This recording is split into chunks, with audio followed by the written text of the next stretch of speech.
Estamos começando mais um encontro com a palavra e eu gostaria que você ficasse bem atento a esta passagem bíblica. Logo em seguida, Jesus insistiu com os discípulos para que entrassem no barco e fossem adiante dele para o outro lado, enquanto ele despedia a multidão. Tendo despedido a multidão, ao anoitecer, ele estava ali sozinho, mas o barco já estava a considerável distância da terra, fustigado pelas ondas porque o vento soprava contra ele. À alta madrugada, Jesus dirigiu-se a eles andando sobre o mar.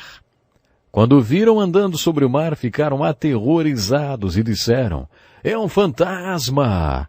E gritaram de medo. Mas Jesus imediatamente lhes disse, "Coragem, sou eu, não tenham medo." "Senhor," disse Pedro, "se és tu, manda-me ir ao teu encontro por sobre as águas." "Venha," respondeu ele. Então Pedro saiu do barco, andou sobre as águas e foi na direção de Jesus. Mas quando reparou no vento, ficou com medo e, começando a afundar, gritou, "Senhor, salva-me!" Imediatamente Jesus estendeu a mão e o segurou, e disse, "Homem de pequena fé, por que você duvidou?" Quando entraram no barco, o vento cessou. Então os que estavam no barco o adoraram, dizendo, "Verdadeiramente tu és o Filho de Deus." Bem-vindo ao nosso programa de hoje. Estamos estudando toda a Bíblia e já chegamos ao Novo Testamento, ao Evangelho de Mateus. A história que eu acabei de ler, registrada no capítulo 14 do Evangelho de Mateus, nos faz lembrar aquele episódio em que os apóstolos estavam num barco no meio de uma tempestade no mar da Galileia. Naquele dia, Jesus estava com eles quando a tempestade chegou. Dessa vez não, ele não estava no barco, mas foi ao encontro deles no meio da tempestade, andando sobre as águas. Quando esses pescadores viram Jesus andando sobre a água, ficaram histéricos e gritaram de pavor. Eles viviam naquelas águas, mas nunca tinham visto nada igual. Mas aí algo incrível aconteceu. Pedro, um dos meus personagens bíblicos preferidos, diz, "Senhor, se és tu mesmo, manda-me ir ter contigo. Manda-me ir ao teu encontro por sobre as águas." E o Senhor respondeu, "Venha." Aí então Pedro saiu do barco e andou sobre as águas em direção a Jesus. Quando ele olhou para as ondas e percebeu o que estava fazendo, começou a afundar. Foi como se ele tivesse perguntado a si mesmo, "O que é que estou fazendo aqui andando sobre as águas? Isso é impossível."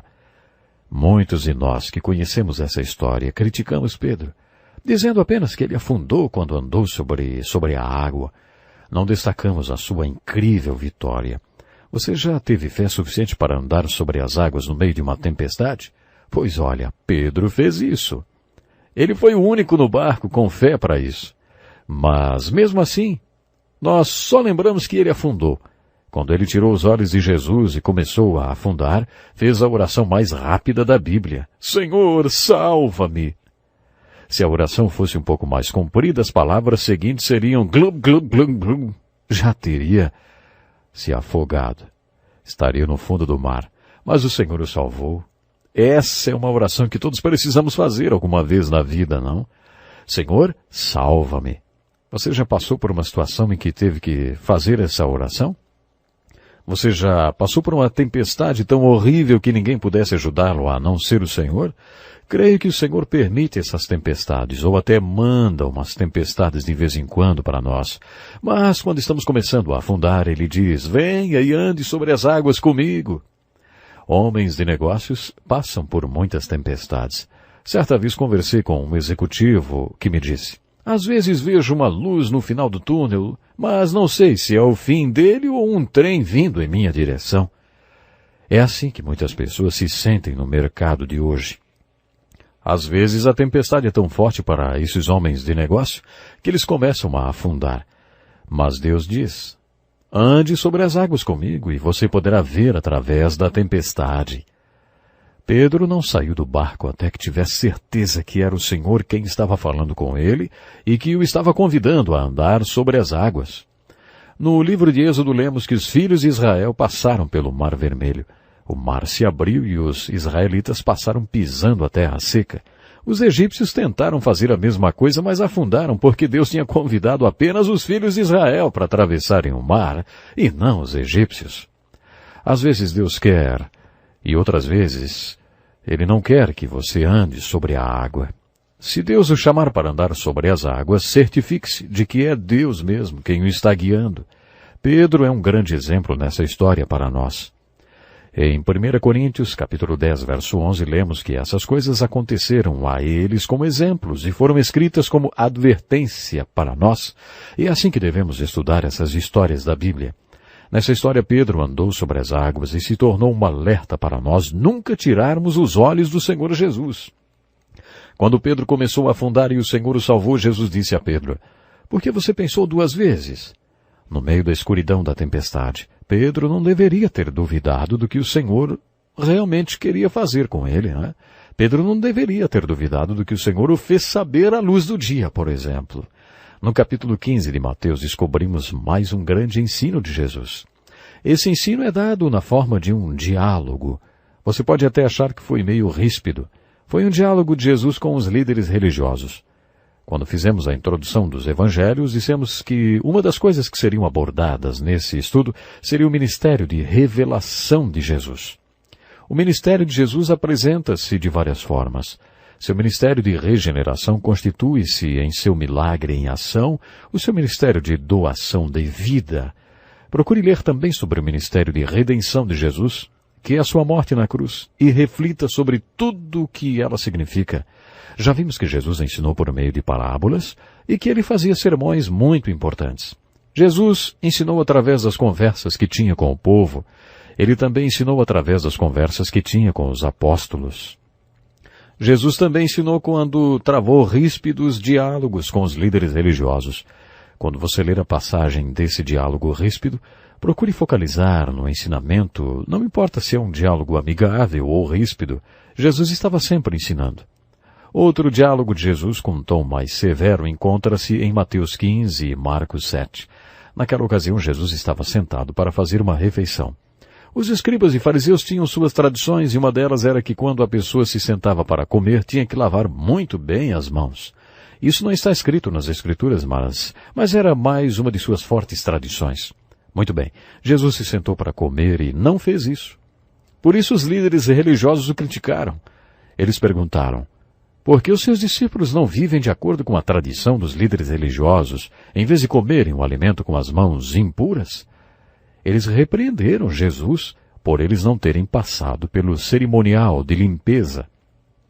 Jesus aproveitou a oportunidade para lhes dar uma boa lição. Ele disse: bem profetizou Isaías acerca de vocês, hipócritas, como está escrito: este povo me honra com os lábios, mas seu coração está longe de mim. Em vão me adoram. Seus ensinamentos não passam de regras ensinadas por homens. A única coisa com que eles se preocupavam era o exterior. Quando Deus nos criou, pegou um montinho de sujeira, soprou nele e o transformou em alma vivente. A partir daí o homem passou a ter 2 partes, a exterior e a interior. Essa parte exterior, esse potinho de barro, é várias vezes mencionado na Bíblia como vaso ou tenda. As Escrituras não dão muito valor à parte exterior do nosso ser e enfatizam que é a parte interior que faz o homem a imagem e semelhança de Deus, ou seja, sua alma vivente, que respira a vida que Deus soprou naquele montinho de sujeira, naquele montinho de barro. É isso que torna o homem a imagem e semelhança de Deus, porque Deus é um espírito. De acordo com as Escrituras, essa parte espiritual do homem, esse homem interior, é a parte importante dele. Jesus bateu de frente com esses líderes religiosos em várias ocasiões. No primeiro retiro espiritual, Jesus enfatizou bastante que as disciplinas espirituais ou a justiça que praticamos é uma atitude vertical e não horizontal. Os líderes religiosos tinham uma justiça prática para os outros verem, que funcionava no âmbito horizontal e não vertical. Tudo o que faziam era para serem vistos pelos homens e não por Deus. Eles faziam as coisas só para se mostrar. Jesus disse que, Se a justiça de vocês não for muito superior à dos fariseus e mestres da lei, de modo nenhum entrarão no reino dos céus. Quando Jesus bate de frente com os líderes religiosos nesse jantar, ele lhes diz que a justiça deles era externa, e que a justiça que realmente importa é a interna. Se você comparar a justiça de Jesus com a justiça dos líderes religiosos, verá que eles tinham uma justiça que era de acordo com os costumes deles, e que a justiça de Jesus era espiritual. Jesus sempre retinha o espírito da lei, e não apenas a palavra, a letra da lei. Os líderes religiosos tinham uma justiça de tradição. A justiça que Jesus estava ensinando vinha da palavra de Deus. Podemos resumir assim: a justiça de Jesus era real, a justiça dos líderes religiosos era hipócrita. Nessa ocasião em que Jesus foi repreendido por não ter lavado as mãos, ele confrontou os líderes religiosos porque eles davam ênfase ao que era externo, quando o mais importante é o homem interior. Jesus foi mais longe no seu ataque e os deixou sem saída, quando disse que eles tinham muitas tradições que não eram das Escrituras, eram éticas de comportamento. Eram tradições que eles impunham a eles mesmos e a todo o povo que estavam fora da palavra de Deus. E isso ainda acontece hoje. Há muitos grupos cristãos que são guiados por um outro livro além da Bíblia. Quando Jesus jantou com os líderes religiosos, disse a eles que quando havia conflito entre as Escrituras e a tradição, eles acabavam preferindo a tradição do que as Escrituras. Ele deu um exemplo. A lei de Moisés diz: honra teu pai e tua mãe. Sabem o que isso significa? Entre outras coisas, significa que você deve tomar conta do seu pai e da sua mãe. Muitas pessoas hoje cometem o mesmo erro, supervalorizando a tradição em detrimento da verdade revelada por Deus na sua palavra. Talvez depois de ter estudado essa discussão que Jesus teve com os escribas e fariseus, você pense que isso não é para você, porque afinal você não é tradicionalista e nem usa qualquer outro livro, além da Bíblia, para guiar a sua vida. Tudo que você faz e todos os seus valores são baseados nas Escrituras e não em tradições. Mas faça um teste. Talvez não seja bem assim como você pensa. Como é o seu conceito de certo e errado, hein? Será que seu comportamento é baseado exclusivamente naquilo que a Bíblia diz? Pergunte a você mesmo quanto do seu certo e errado, quantas decisões que você toma, principalmente no que se refere à sua vida na igreja, está baseado nas Escrituras e quanto está baseado em tradições e em costumes. É impressionante. Mas a maioria das pessoas acha que não é possível ter uma igreja ou um grupo de formação de uma igreja sem que haja um imóvel, sem que se tenha que construir um templo com torre, janelas altas e reuniões todos os domingos às 9 da manhã. Não há nada sobre isso nas Escrituras.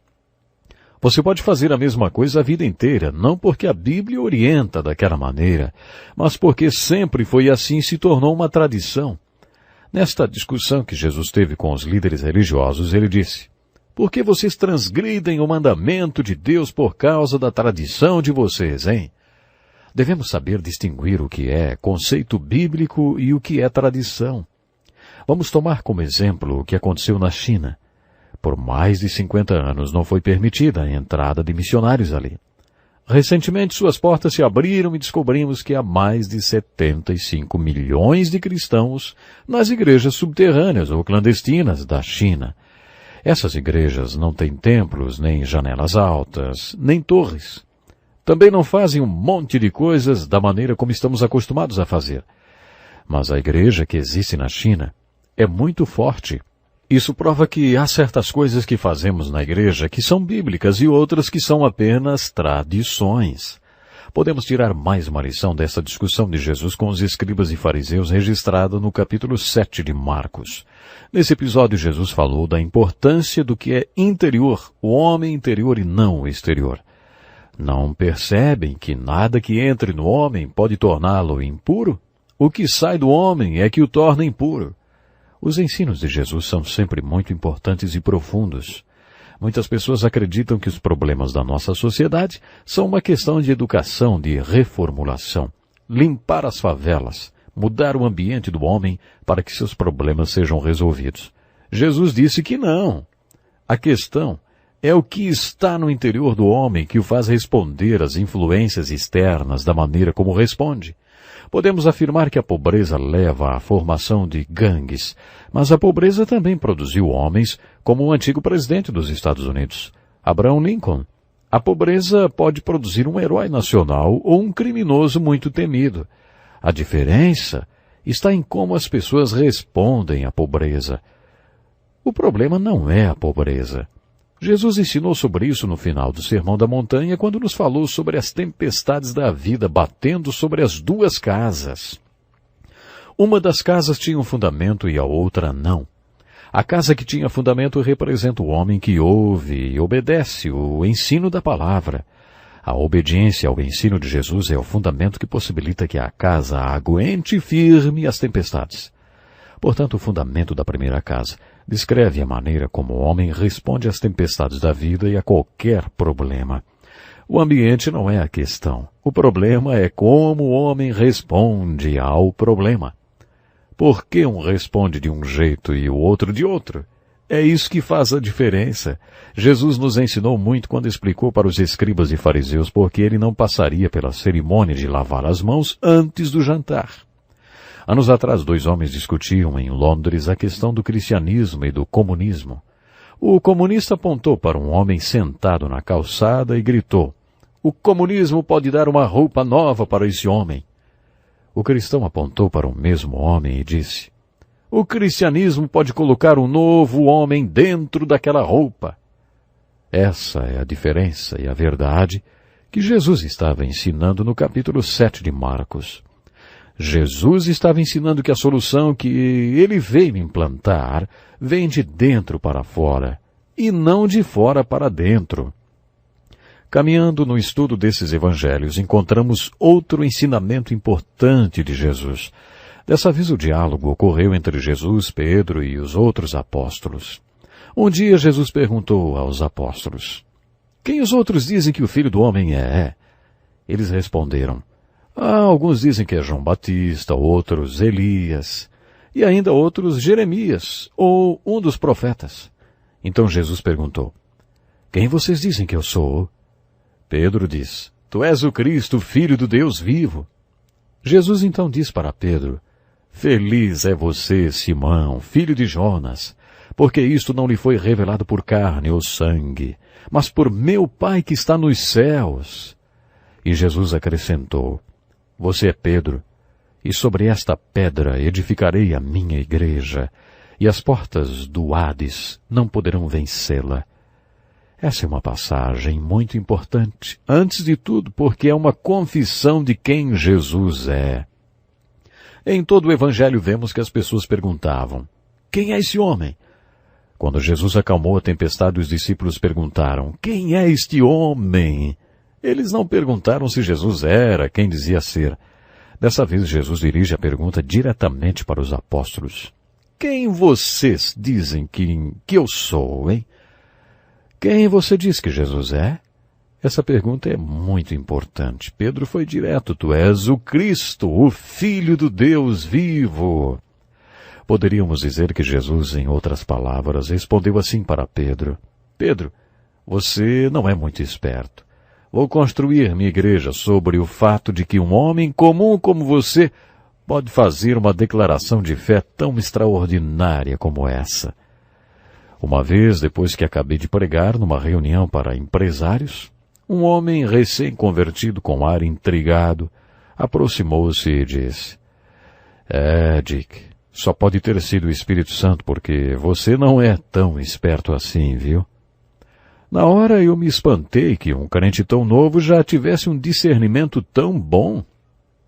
Na minha opinião, foi isso que Jesus disse a Pedro: "Você não é tão esperto assim, mas vou edificar a minha igreja sobre o fato de que um homem comum como você pode falar algo tão extraordinário. Através de pessoas comuns, farei coisas extraordinárias, porque o meu Espírito habita em vocês. Essa é a essência da minha igreja, e as portas do inferno não prevalecerão contra ela." Um dos fatores que tornam essa passagem tão importante é porque Jesus, pela primeira vez, fez referência à igreja. Até aquele momento, Jesus tinha sido um rei construindo um reino. Ele estava recrutando súditos para o reino dos céus, e desafiando o povo a fazer a vontade de Deus na terra da mesma forma que essa vontade é manifestada no céu. Mas agora, pela primeira vez, Jesus usa o termo igreja. A partir daquele momento, Jesus começou a anunciar que iria para Jerusalém, seria preso e crucificado. Numa das traduções da Bíblia, relata que Pedro respondeu o seguinte a esse anúncio de Jesus: "O Senhor está louco!" Pedro começou a repreender Jesus por ter dito que iria para Jerusalém e que seria morto na cruz. Aí uma coisa impressionante acontece. Jesus diz para Pedro, a quem tinha acabado de elogiar por causa de seu discernimento espiritual. Jesus diz: "Para trás de mim, Satanás!" Jesus nem o chama de Pedro ou Simão. É interessante notar que quando esse homem dizia ou fazia alguma coisa certa, Jesus o chamava de Pedro. Quando ele fazia alguma coisa errada, Jesus o chamava de Simão. Mas dessa vez Jesus o chamou de Satanás. "Para trás de mim, Satanás! Você é uma pedra de tropeço para mim, e não pensa nas coisas de Deus, mas nas dos homens." Impressionante, não? Num minuto, Jesus elogiou Pedro dizendo que construiria sua igreja sobre o fato de que um homem como ele tivesse dito algo tão verdadeiro que só o Espírito Santo poderia ter revelado. No minuto seguinte, Jesus o chama de Satanás e diz que ele estava impedindo a obra de Deus. Qual é a aplicação desse diálogo entre Jesus e Pedro? O fato impressionante de que temos em nós, Igreja de Jesus, dois potenciais. Temos o potencial de sermos pessoas comuns através das quais o Espírito Santo faz coisas extraordinárias, podendo ser veículos através dos quais a vontade de Deus é manifestada na terra, da mesma forma que é manifestado no céu, e como o Espírito Santo está em nós, trabalhando através de nós, as portas do inferno não podem prevalecer contra nós, a Igreja de Jesus Cristo. Mas este episódio também serve como alerta, porque temos em nós outro potencial. Você acredita que Satanás pode usar você? Você acha que Satanás possa me usar? As Escrituras afirmam em Apocalipse 12:10 que Satanás é o acusador dos nossos irmãos. Você já acusou algum irmão? A Bíblia também diz que um dia Satanás, o acusador dos irmãos, será vencido e o reino de Deus será manifestado com grande poder, porque Satanás, o acusador dos irmãos, terá sido vencido. Quem Satanás usa para acusar os irmãos? Ele usa irmãos para acusar outros irmãos. Você já parou para pensar que pode ser usado como instrumento de Satanás? Temos em nós o potencial para sermos instrumentos de fala de Deus ou de Satanás. Vamos escolher sermos sempre um instrumento usado por Deus e para Deus. Pense nisso.